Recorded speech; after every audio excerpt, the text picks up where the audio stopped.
This is the lesson on genetics. We're going to get into genetics now. Just coming out. So to review a few things regarding genetics, we've always understood our DNA to be as the things that make us who we are, look the way we do, and so forth. Our DNA is what we basically refer to as our genetic blueprint. Understand that our DNA is distributed between 23 chromosomes. Your diploid cells have 46 chromosomes, but remember that that's a combination of 23 chromosomes from mom, 23 chromosomes from dad. Now, when you get to the point where you're going to reproduce, your DNA, even though it's made of a combination of both mom and dad's, it's still your true DNA. And your true DNA is just made up of 23 chromosomes, 23 homologous pairs of chromosomes. So that means you have two copies of every chromosome, a copy from mom and a copy from dad, a copy from each parent. I told you the other day when we were discussing the do now question that if I took a chromosome and I basically stretched it out, that sections of the chromosome is what we refer to as genes. So your genes are specific segments or sections of the DNA, and they're going to determine the traits and characteristics that are going to be evident in you. And so because you have genes from both of your parents, that means you're going to have two copies of each gene. One of them is going to be dominant and one of them is going to be recessive, keeping that in mind. So let's go through some words that we need to know. Allele. Allele is going to be the different form of the gene. Back when we did the do now, when we refer to that capital letter and that lowercase letter, we're talking about alleles there. We're talking about dominant and recessive traits as alleles, the different forms of the genes. Okay? Now, alleles are going to give us an understanding of the principle of segregation. Even though you have a combination of genes from or chromosomes from mom and from dad, you only pass on one of those sets when it comes time for you to reproduce. You're going to get one diploid cell which has 46 chromosomes. But that diploid cell is going to do what? It's going to split during meiosis 1. It's going to split. 23 of those chromosomes are going to go into one, and the other 23 are going to go into the other. Right there at that point, from that point on, even though each one of those two cells are going to copy one more time so that one diploid cell makes 4 haploid cells, once you do the original split from the diploid to 2 haploid cells, that's it. You're only going to pass on one set of your genetic material. And that is basically the principle of segregation. That you're only going to pass on half of your genetic material. You only pass on one of the 2 copies of your states that alleles are going to separate during the gamete formation so that only one set of genes is going to be passed on to your offspring. Now we talked about dominant and recessive traits, and when we do Punnett squares, you're going to exemplify a dominant trait as a capital letter, and you're going to show recessive traits as lowercase letters. Dominant traits are going to be the one that is shown, and recessive is going to basically hide or be masked underneath dominant trait. It's present genetically, but it doesn't show as part of your phenotype. So we get into two other words there in a minute. Now, regarding dominant and recessive, there's a principle regarding that. And it just basically states that some of your alleles are going to be dominant and some of your alleles are going to be recessive. It basically states that not all of your alleles are dominant or all of your alleles are recessive. Some are dominant and some are recessive. And because you only pass on half your genetic material, but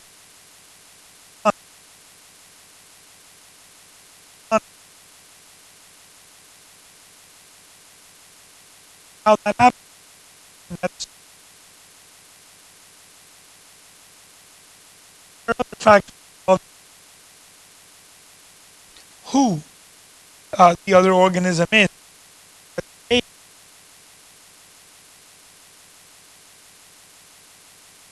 Homozygous and heterozygous.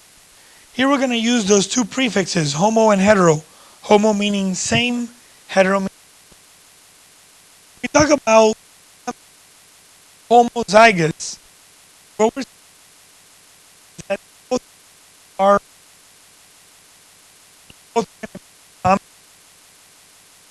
like or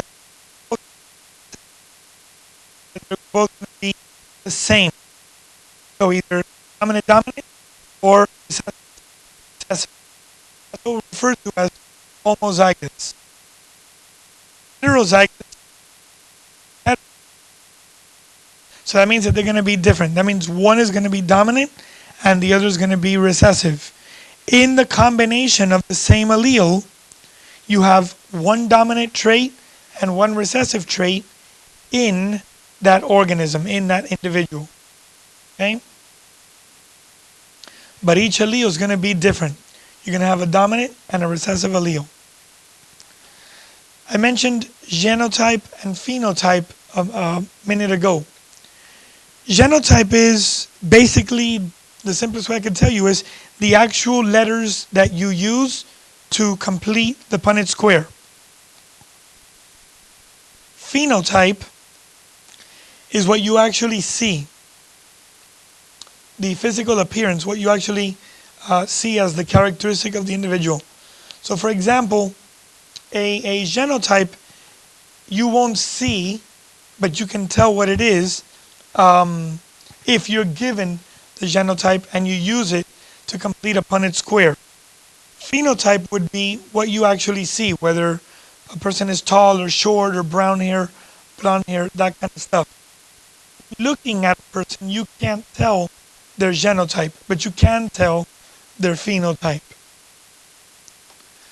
A couple of other terms, a few other terms to make sure that we keep in mind are going to be that P generation, the F1 and the F2 generations as well. When we complete a Punnett square, you're going to see letters on the outside, on the top part of the Punnett square, and on the outside, on the left side of the Punnett square. Whatever is outside of the Punnett square, that's your P generation. It's basically the parents, the two parents that you are combining or crossing to see what the probability of something is going to be. Whatever comes out when you cross P generation, whatever comes out in that square is the probability for the F1, the information regarding the F1 of that P generation. And if I were to take F1 and cross them, I would be then getting F2. Okay? Which would be practically the grandchildren of the P generation. This dominant and this recessive T, we're still using the the tall and short plant in the example here. So this dominant T is going to exemplify a dominant trait. And this lowercase t is going to exemplify a lowercase, a recessive trait. So here you have one capital, one lowercase, dominant recessive. That is what? Heterozygous. And this is one of the parents. So that's a P generation here.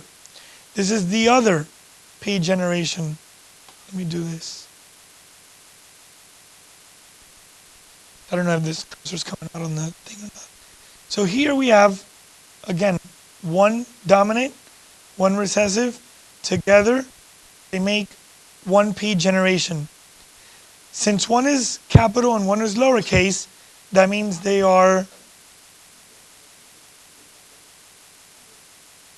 hetero. Is way too thick. Hetero. Okay? You have the same thing here. A dominant and a recessive. So you also have heterozygous here. This is the other P generation right there. So whatever goes outside, that's your P generation. In here, you would have your F1.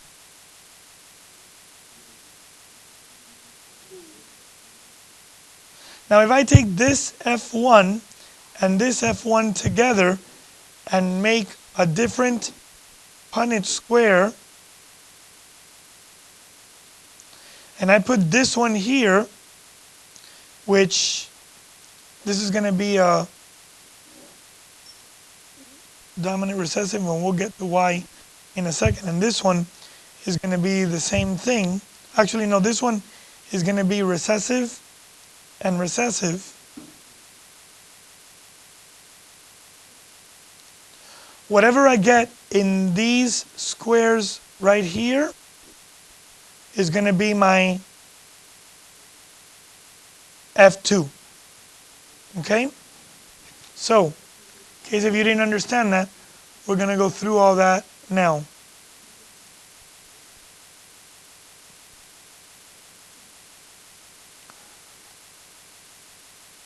All right. Capital T is for tall, lowercase is for short. We're going to refer to this as dominant. This is recessive. We're crossing this mom, this dad. By the way, it doesn't matter whether it's mom or dad or mom or dad. It won't change anything. We just call them parents because remember, in terms of plants and so forth, they're just P generation. There truly isn't really what we typically think of mom and a dad. So here, what do we get? You're going to take whatever's on the top and whatever's on the side, and you're going to bring it in to the box.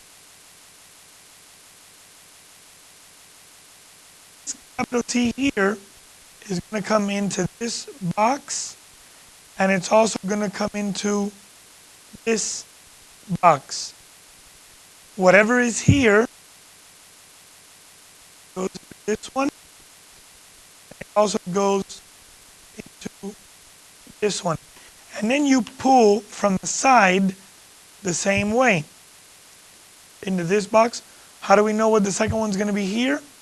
Same thing, from the side. This is like those multiplication boxes that you guys learned back in the 3rd grade when you wanted to learn your times tables.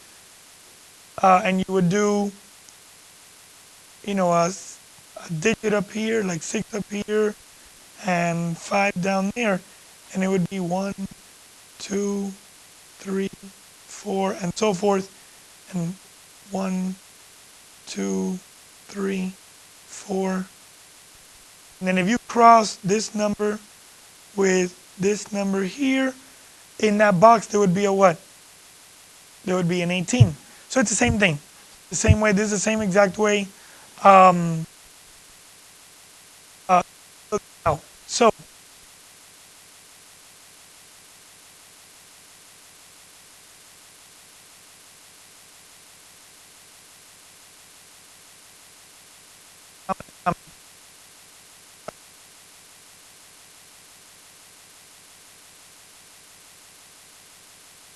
Yeah, it does. All right, put the cap here. This one is cap.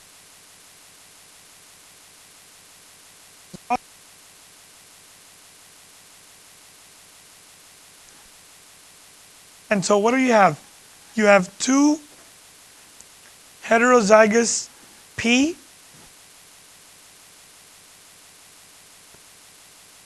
Now, this doesn't mean this is a child.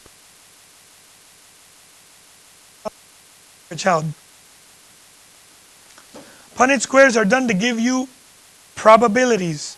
The probability and this parent reproduce, what are the chances that come out? What are the chances that a heterozygous plant is going to come out?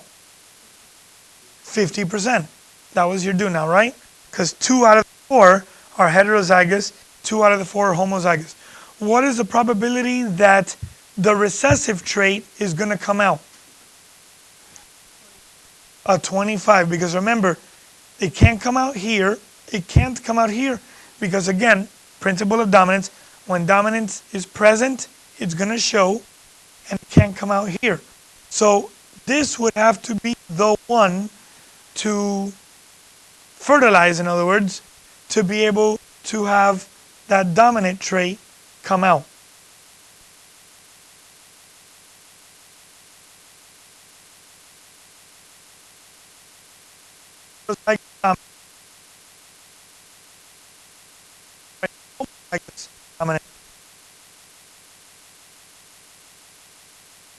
When we say heterozygous, there's no such thing as dominant or recessive, because remember, it's heterozygous. There's one of each. In homozygous, you could see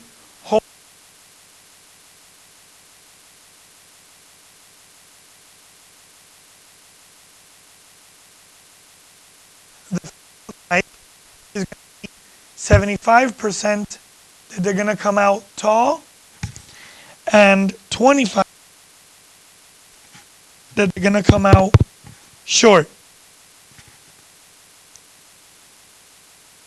So, your phenotypes are sometimes exemplified as a ratio, 3-to-1, tall to short, that way as well.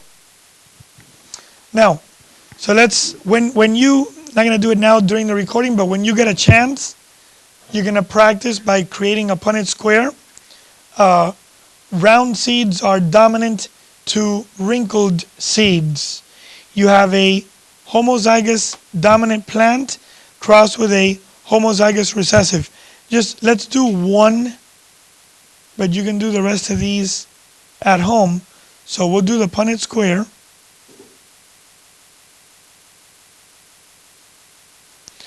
It says here, round is going to be dominant. So we'll use the capital R for dominant and the lowercase r for recessive, which would be wrinkled. Another thing to keep in mind is that when something is dominant and recessive, you don't change the letter.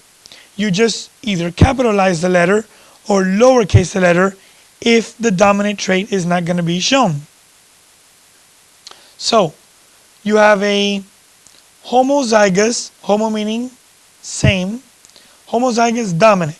So they're both going to be dominant up here. Let me do my square, my cross. All right, and then you have homozygous dominant plant crossed with a homozygous recessive. So lowercase r here, lowercase r there.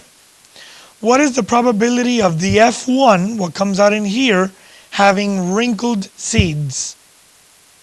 What's going to go in this box? It's going to be this dominant here and this recessive. And in this box, dominant recessive as well. And they're what? They're all going to come out dominant recessive, which is the purity of having this. Whenever you have homozygous dominant, it doesn't matter who what the other P generation is going to be like, it's always going to show. So what is the probability of having wrinkled seeds? 0%. Because they're all going to come out round. Okay? So just like that, whenever you get a chance, do these practice problems at home. We just did the first one here together. So again, genotype of the first parent was going to be dominant. Second parent was going to be lowercase. So you're going to cross dominant with lowercase. And you're going to see the same thing I did in that previous square. You're going to have dominant recessive, and dominant recessive. So what are the chances of wrinkled seeds? You have no chance whatsoever.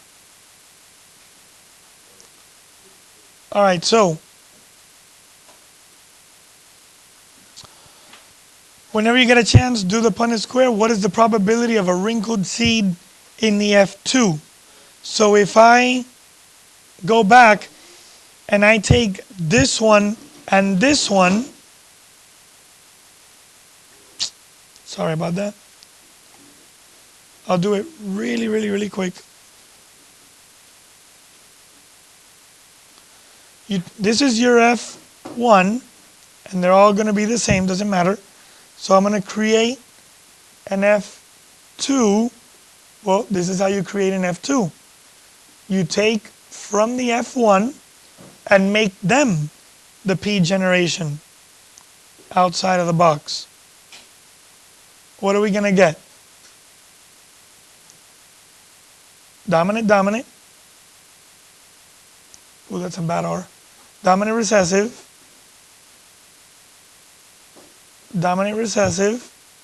and recessive. These four are going to be your F2.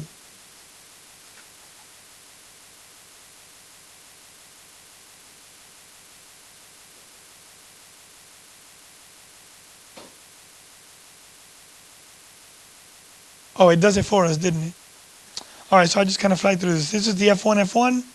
So when you put them in, and you start putting them in,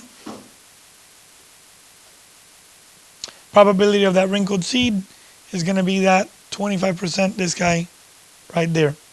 All right, now let's talk about incomplete dominance.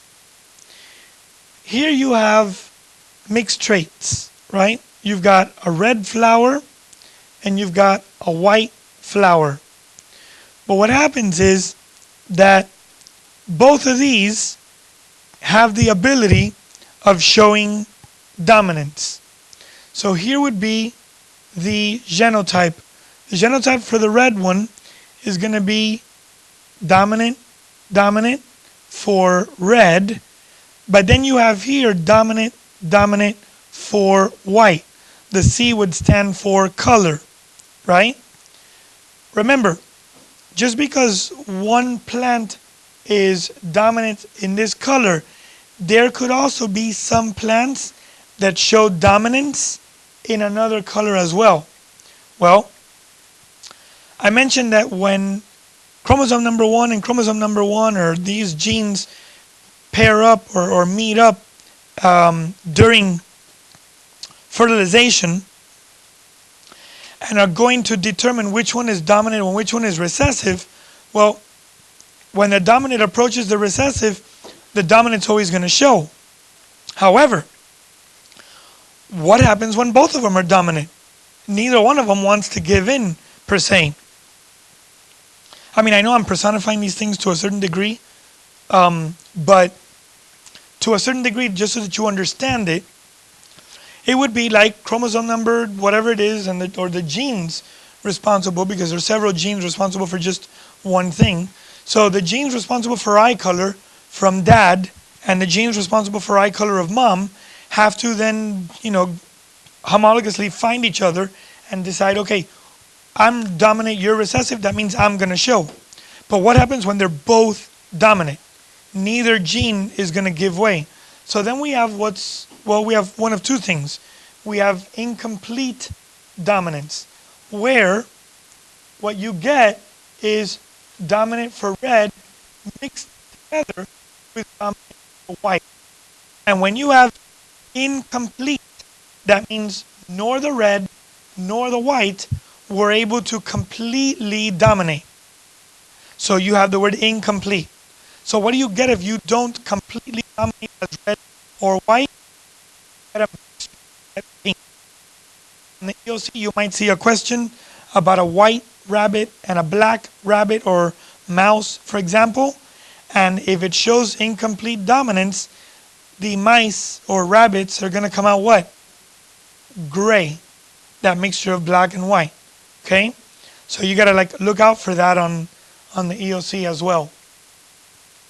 Or it might tell you that, this black rabbit and this white rabbit, or mice, whatever, reproducer were crossed and the offspring came out gray. This is an example of blah, blah, blah, blah. One of those choices is going to be incomplete dominance. The other term is codominance.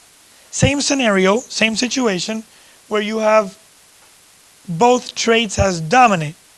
Okay, neither one wants to give in. Then what happens? Then you don't have an exact combination. You have where both traits are present. I couldn't find an exact picture of an exact rooster being perfectly black and white, but this one comes out as codominance because you have the mixture of one of the parents of this fowl of this color and the other one of this darker color.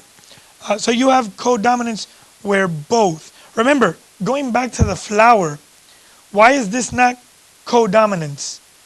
This is the offspring. Because is there any red here? No. Is there any white here? No. There's pink. It's a combination. So it's incomplete version of this and an incomplete version of this. Whereas in codominance, you have this one parent that is this color. Would you see evidence of that parent here? Yes, you would here and here. And the other parent that's all dark, let's say, you have evidence of that parent as well. So that is codominance. Okay? It's very simple to differentiate between incomplete dominance and codominance. So incomplete dominance in terms of the textbook definition is when an organism has two different alleles, the phenotype is going to be a mixture of those alleles. The red and the white make the pink. Okay? The heterozygote has phenotype intermediate to those parent phenotypes.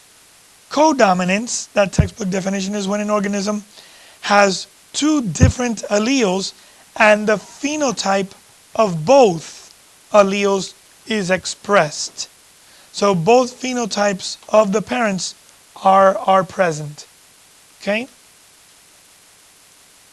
So here we have a practice problem. Let me stop for a second here. Here you have a practice problem again. So whenever you get a chance, you'll go through this practice problem of the heterozygous black mouse breeding with the homozygous white mouse. What is the probability of their offspring being white? And then you do what is the probability of the offspring being black. And also try to think of what kind of inheritance this is. Let me pause this if you get a chance to do this at home now and continue. All right, so to go back and review, the principle of segregation is, again, you can think of segregation, so you learned it in civics, or not civics, history class and so forth and all that, to separate. So again, the principle of segregation means that during fertilization, your diploid cell is going to split 23 chromosomes one way, 23 chromosomes the other way. And from that point on, after, especially even right after crossover occurs and so forth, one of those is going to be the one, the gamete, that's going to fertilize. So therefore, when you pass on your genetic material, you're only going to pass on half, one copy, one set of your genetic material. That's the principle of segregation. That you're only, even though you have 2 copies of genetic material, you're only truly going to pass on one. The principle of segregation says that only one copy of each gene is going to be passed on to your offspring. Now let's talk about a dihybrid cross. A dihybrid cross is a much bigger Punnett square. It's very important because you need to know how to do it. A dihybrid cross is the cross involving 2 genes. In other words, we do a regular Punnett square with 4 squares when we only want to talk about one gene. But what about when we want to talk about 2 traits? Okay, then we do what's called a dihybrid cross. It's a little more complicated, but we're going to do one to practice. All right, so we're talking about here 2 plants that are heterozygous for both height and seed color. Dominant to short, and red is going to be dominant to yellow. So what are the genotypes of each parent? All right, the parent 1 is going to be, remember, it says it's heterozygous. Well, both of them are heterozygous. So, dominant recessive, and in seed color, they're also heterozygous, dominant recessive. The capital T means tall, lowercase short. The capital R means red. The lowercase r means yellow. Remember, I mentioned earlier, we don't change the letter. We just come up with a letter for a dominant trait, and anything that is not dominant is that same letter, but lowercased. Okay? So this is one parent. Here's your second parent. They're both the same. They both have the same genotype. So the cross is going to be this parent, parent 1, with parent 2. Here you have your, here you have your dihybrid cross. What we're doing is, hold on a second. All right, so what we have here is one quick way that I want to point out to you is when you have this, okay, you're going to take, this is your combination, how you got this. All right, if you go back to one parent, let me see where's the most space I have. Well, I'll write in the middle of this and then erase it. This is one parent right here.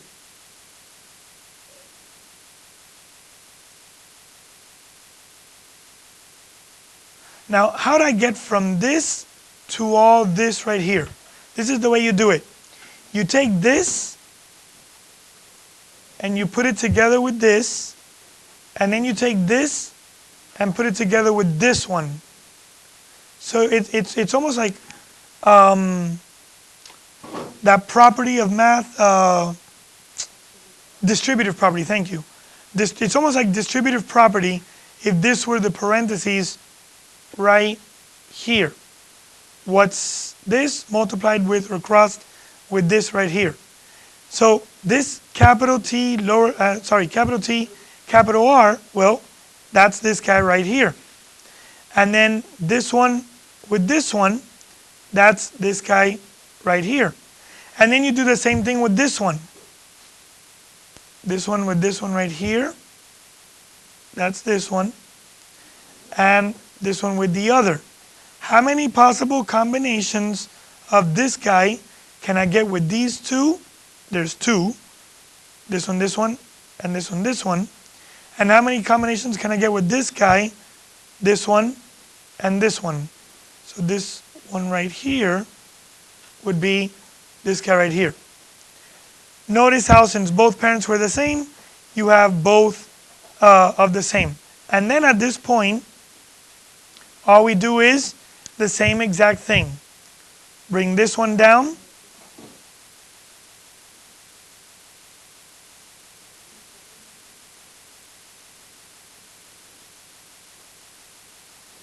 Okay, I took this one, these, they'll go in there, and these are also going to go in there as well. So you take this T and this T, dominant, dominant. You take this dominant, and put them right here. And that's basically how you fill in all these squares. So together, just to do a few random ones, what in terms of tall or short, what am I going to have here? I'm going to have two lowercase. This lowercase and this lowercase. And then in terms of red or yellow,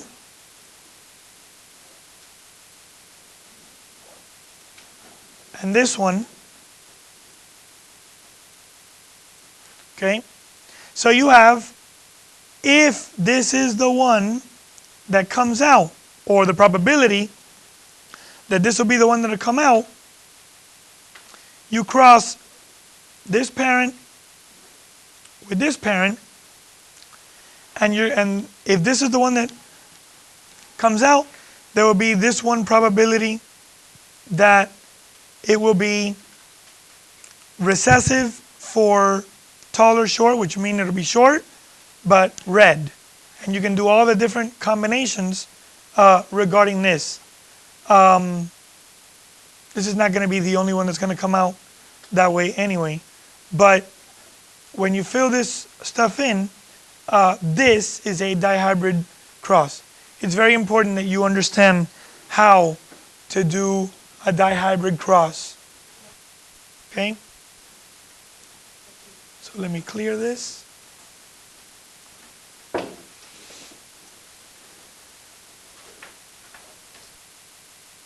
All right. Using a dihybrid cross like the previous one, if you complete it at home now, you can answer the following questions. What was the probability of getting a tall plant with red seeds or a tall with yellow seeds? And you can look at these questions, and again, these are all questions you can answer from a dihybrid cross, crossing two things at the same time. Okay? And that basically is genetics.